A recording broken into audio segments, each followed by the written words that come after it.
Hi guys. Let's Okay, let's do this. Hi guys, and welcome to my channel. For those who don't know me yet, my name is Warsu, aka Sire Cloud, and I'm an illustrator living in Madagascar. I wanted to make this video since a while.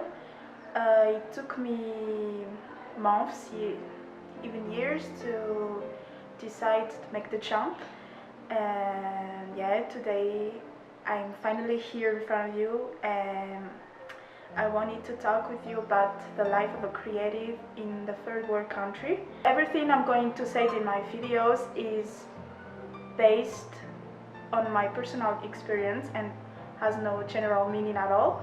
I feel like we don't have enough representation on YouTube and on any other social media. This is because I spend a lot of time on YouTube watching videos like a day in the life of an illustrator, a day in the life of a graphic designer, and I'm always watching tutorials on how to be a better creative. And yeah, I enjoy a lot these kind of videos, but I feel like we are not enough represented, and yeah, that's why I'm here today. We are not an English speaking country. My English is not that good, but I'm trying to improve it, so yeah, if I made any grammar mistakes or something, I apologize. Okay, so I've got my notebook with me. This is going to be a series, yeah. I will make more videos in the same theme. So today I'm basically going to talk about the context in general, how it is to live as a creative in a third world country. So yeah, let's start. Sorry, I have neighbors' dogs who are barking. Sorry. When I'm talking about third world, I mean developing countries, and Madagascar is among them. And yeah, first of all, creative industry has not a big place yet in my country. I think it is almost the same in any other places in Africa, in India, maybe not in India, but anyways, it's a little bit hard to find jobs in this field, and as it is, it's not a priority yet, so you rarely found opportunities in this field. Yeah, that's it. That's almost it. It's hard to find jobs, and yeah, so it's hard to live with it. Secondly, we don't have art schools. I'm talking about Madagascar, but I don't know in other countries in Africa maybe. So we are kind of lacking informations. It means that artists slash creatives learn things by themselves. For example, I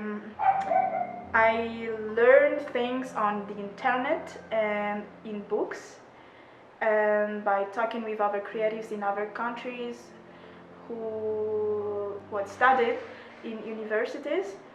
And yeah, that's almost how I learned everything, and I'm still learning. Okay, now let's talk about the negative things. I don't really like this part, but since I want to be honest, the first obvious thing is life frustrations. I guess it happens in any other places in the world, but in a third world country it is more, how to say that, you really feel it till your deep bones. You really feel it. It's like there are too many problems you have to manage at the same time. Corruption and political instabilities make your life very hard. Even getting a very simple thing, administrative thing, and basic needs become very hard, and it makes you feel frustrated, and which is not very good for health and for the creative life in general. It makes you not living, but surviving instead. So everything here becomes a real challenge, even the basic things. So the next biggest problem here is internet, which is vital as you work online most of the time. This is because it's very expensive. Not all families have internet at home, and we in Madagascar, for example, we only have like 3 internet providers, and only one of them has a decent quality, the one that we using at home, and it makes things very expensive because they are the only one who provides, so they can just give sorry so they can put whatever prices they want. The quality is also not very good. It's very low quality, and it makes it hard to maintain good online presence. And the third thing that makes it hard to live here is electricity, which is a very basic need. It sucks. I don't know how it is in the other countries, but in Madagascar, for example, we have only like one energy provider, I think it's the right term, and because of that, they are like God. They are like a little god, and they can make whatever they want. And we have recurrent power cuts, which makes it very hard for me to work because I work online, and it's very annoying. It is not supposed to happen in the 21st centuries, but it still happens in a third world country. And yeah, let me know how it is in your countries, if you have recurrent power cuts, or if you have only like one provider, and how do you deal with it? Yeah, because I know how it feels. And the last very bad thing about living in a third world country as a creative is reputation. To make sure all the bad aspects of your countries are like sticking on you, and whether you like it or not, you bring the reputation of your country. And because you live in a third world country with its problems, with its difficulties, clients tend to undervalue your works, and because of the currency, you are like paid less compared to other creatives, and most of the time you have to prove yourself. You have to show to the client that you are worth the project, that you can be professional, and that you have your own rates, and it has nothing to do with the currency of a country or whatever bad aspects of it.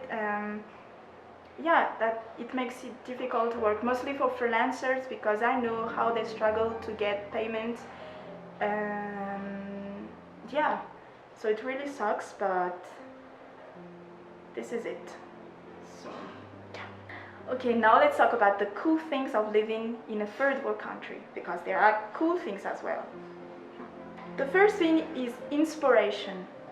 There are so many subjects you can talk about in your artworks. Each artwork you make, each illustration become like a holy mission.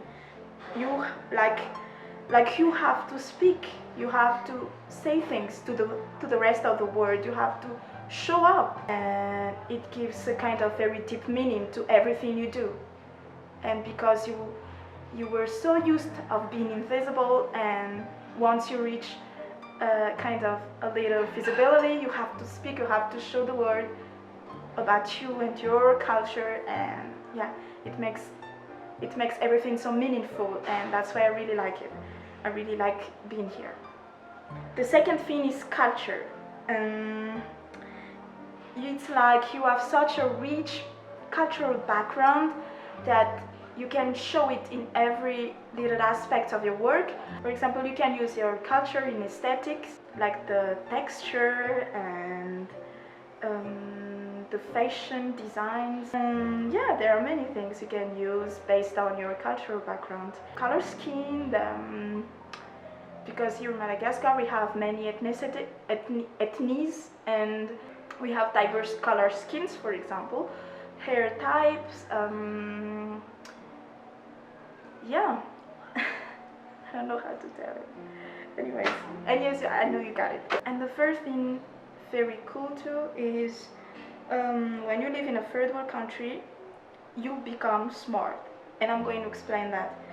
You become smart because you have been so used of living the worst kind of situations daily, on a daily basis, that every other thing is less important. I mean, everything becomes easy because you know how to adapt yourself on every situation, and how to find solutions, and how to appreciate the less you have, the few things you have, I mean. And it is a very humble thing, and this is why I like being a creative in a third world country. I know when you don't have a lot of things, you realize the importance of each little thing in your life. And because you struggle every day with many things, you become stronger, and it helps you go forward, push forward in your projects, in your life. And I think that's almost it for this video. In the next video, I'm going to talk about, let me see it, how can I get the best of me? What are the things you can do as an illustrator? What kind of jobs? And yeah, I hope you enjoyed the video. I'm really nervous actually, and I'm sorry for that, but I try to improve myself next time, and I have to figure out how to accept seeing myself on the screen. Okay, have a nice day.